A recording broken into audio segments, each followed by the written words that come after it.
Di golongan tinggi di lembaga ini ternyata harus komisioner juga yang memandu pemetaan staf-staf di Bawaslu Kabupaten Kepulauan Mentawai. Kira-kira kawan-kawan yang pegawai rancu enggak kami yang membahas soal ASN? Nggak tahu ya, itu pada nggak tahu kan, makanya terjadilah seorang Nasrullah Siritoitek yang memandu. Dan begitu dipertanyakan juga mengenai dirinya di mana, masih pada kebingungan semua. Jadi itu satu ya, supaya seperti kata pimpinan kawan-kawan, refleksi kembali ke diri sendiri. Bagaimana mau kinerja baik, posisi diri saja tidak tahu. Yang kedua, sekali lagi perlu dirawat ini, bahasa mendadak-mendadak ini. Jadi saya rasa belum khatam juga ini Pak Ketua, bahwasanya lembaga ini tidak hanya mengurusi agenda tahapan. Coba Niko, berdasarkan konflik kemarin, sebelumnya sudah ada nggak petunjuk soal sipol? Sudah saya aja nggak kamu ke KPU? Udah. Nah, jadi bahasa pimpinan kamu ini mendadak. Besok-besok keluar petunjuk Bawaslu, saya share ke grup. Kalau tidak di print salah siapa? Masa saya tanya, satu staf bilang habis kertas, yang satu mencuri dari kertas yang lain. Itu juga bahan keributan kemarin. Jadi berlembaga saja belum layak gitu. Benar nggak Pak Ibri? Persoalan kemarin nge-print susah gara-gara kertas habis. Anda mengambil kertas Budia. Nah, jadi itu satu. Jadi dirubah pandangan bilang mendadak. Karena kita tidak ada tahapan juga kita harus kerja. Contoh, Bawaslu koordinasi ke desa-desa. Kalau itu bahasanya nanti tidak penting, mendadak. Itu tidak berbasis anggaran, tapi kalau tidak dilaksanakan, tidak akan jadi RDK, kita bersama stakeholder. Sipol kemarin kalau tidak diajak, stafes, apalagi baru. Rencana, kita ralat jadinya Bu Elpam, terkait sistem informasi terbaru Sinpau. Jangankan Elpa, saya tidak paham. Ternyata tidak paham juga bahwa saya divisi P3S ini ada dua penyelesaian sengketa dan penanganan pelanggaran. Kenapa Pak WR saya tidak ajak? Bukan karena ada masalah, karena dia sudah di SIPP. Makanya saya bawa Pak Ipri SIPS, Sinpau, dan ternyata melalui Suryandika akan banyak sistem informasi lainnya. Kira-kira mendadak atau tidak penting itu kira-kira? Tidak tahu juga kan, makanya ya. Jadi kalau memang saya persoalan konflik kemarin, secara sosiolog, konflik itu perlu untuk memantapkan barisan. Daripada adem ayem, siap-siap ternyata tidak dilaksanakan. Ternyata clear sekarang persoalannya apa? Tidak tahu di mana posisi diri masing-masing. Dan saya harap sebelum pleno kawan-kawan ngomong saja jujur-jujuran dengan Bu Polsek. Jangan setelah kita plenokan, sebenarnya saya ingin di divisi ini. Nah, itu ya. Jangan kita jadi hipokrit ya. Hipokrit ini kan bahasa ilmiah. Lebih bahasa ilmiahnya jangan kita munafik gitu. Buanglah kemunafikan itu selagi kita di lembaga ini ya. Fanatik boleh, tapi janganlah munafik ya. Nanti di depan saya berkata begini, di depan beliau berkata begini. Tadi udah disinggung Pak Ipri juga soal framing juga. Sekali lagi saya tanya, persoalan ini kan gara-gara tidak tuntas di mana posisi kawan-kawan. Dari awal harusnya ketika kawan-kawan melakukan rekrutmen sudah ada yang memantau ini. Ternyata alhasil bagian struktur dikritik Pak Ketua.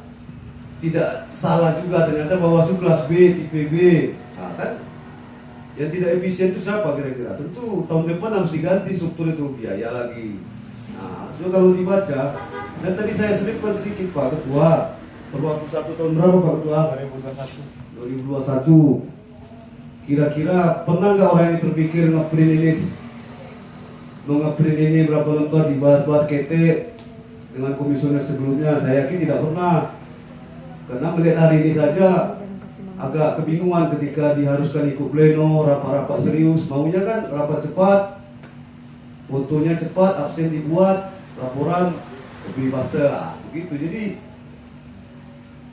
nggak usah hipokrit di depan kami dua gitu. Jadi kita ini bisa dibawa kemana saja, tipe kita bisa jadi orang pekerja ulet, kita dari struktur terbawah juga sudah kita alami, kita nggak ucu-ucu langsung duduk begini, marah-marah kawan-kawan ya. Kembali ke kewenangan kami juga, 65 tahun ini, jadi itu ya, tidak ada istilah bahasa mendadak di sini.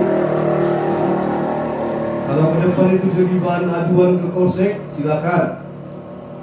Jangankan kawan-kawan, itu ada disinggung tuh, pertanggungjawaban Polsek ke Ketua Bawaslu.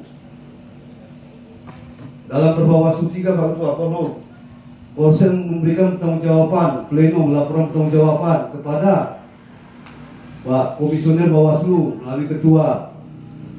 Jadi kalau kami mau, harusnya kami nggak main ke kawan-kawan, kami mainnya di Polsek, kami potong Polsek. Masa kami ngurusi kawan-kawan gitu. Makanya saya tidak terlalu apa kalau ada curhat serah terima data si kawan yang sebelumnya kurang terbuka.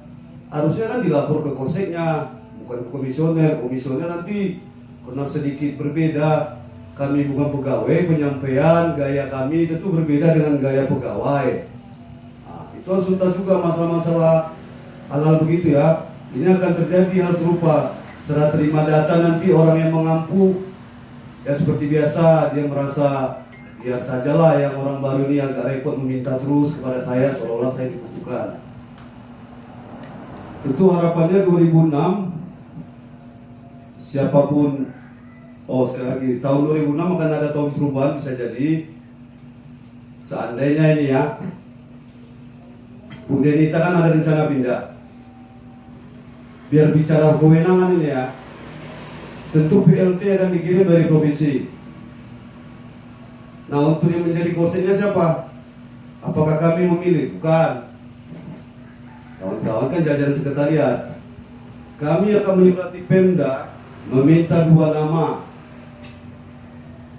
PNS, bukan pendidikan kayak PNS. 2 nama ini akan diserahkan Pemda balik ke kami. Kami akan sampaikan ke Bawaslu Provinsi.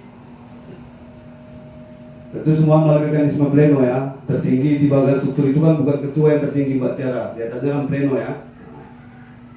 Nah, nanti dari provinsi, walaupun mereka melakukan semacam fit and proper test, tentu akan ditanya sama kami nomor 1 dan nomor 2 ini siapa yang kira-kira lebih diterima. Nah, jadi itu kalau bicara kewenangan. Jadi pahami kawan-kawan ya, kita mainnya harusnya bukan di staf. Terkait memulangkan juga bisa. Ada kewenangan Pak Ketua ya, memulangkan ke instansi asal ya, bila mana tidak dianggap bekerja dengan baik. Supaya apa saya sampaikan, bukan mau pamer, biar tahu kewenangan itu apa. Sama seperti kewenangan Bu Polsek terhadap kawan-kawan itu apa. Jadi coba alurnya besok ada masalah, jangan mengadu ke saya terkait kepegawaian, lapor dulu ke Bu Polsek. Misalnya, Bu, si Anu tidak mau, kurang kooperatif, data-data sebelumnya kurang diserahkan ke saya, peralatan tidak diserahkan, lapor ke Polsek. Polseknya tidak tahu, maksudnya tidak sanggup, komunikasi ke kita. Silakan Bu Polsek eksekusi, lakukan pembinaan dalam hal apa, panggil dulu, berikan surat cinta pertama dulu, surat cinta kedua sesuai prosedur kepegawaian. Itu yang saya pikir, saya harap 2006 sudah tuntas, seperti kata Pak Ketua. Kalau tadi punya rasa malu juga tadi Pak Ketua yang memandu soal kepegawaian, padahal udah diakui beliau sendiri nggak paham soal golongan. Makanya banyak bertanya, nah di mana yang mengetahui ini? Diam 1000 bahasa atau ditanya pada rumput yang bergoyang. Nah, kenapa ketua turun tangan? Nanti takut kena dulu pembiaran. Komisioner disalahkan, dibiarkan. Kan selalu menimpakan ke kita nanti nih.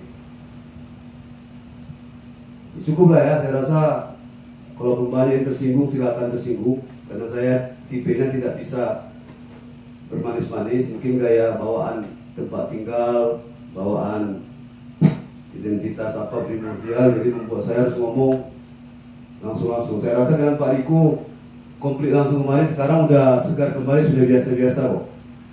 Kalau dipendam itu mungkin hari ini saya nggak akan mau senyum sama dia. Dia tadi juga ngajak saya bicara, nggak saya, jadi saya selesai di situ. Nah, jadi kalaupun saya baca lebih sedikit kan tidak dalam suasana formal kemarin ya. Memang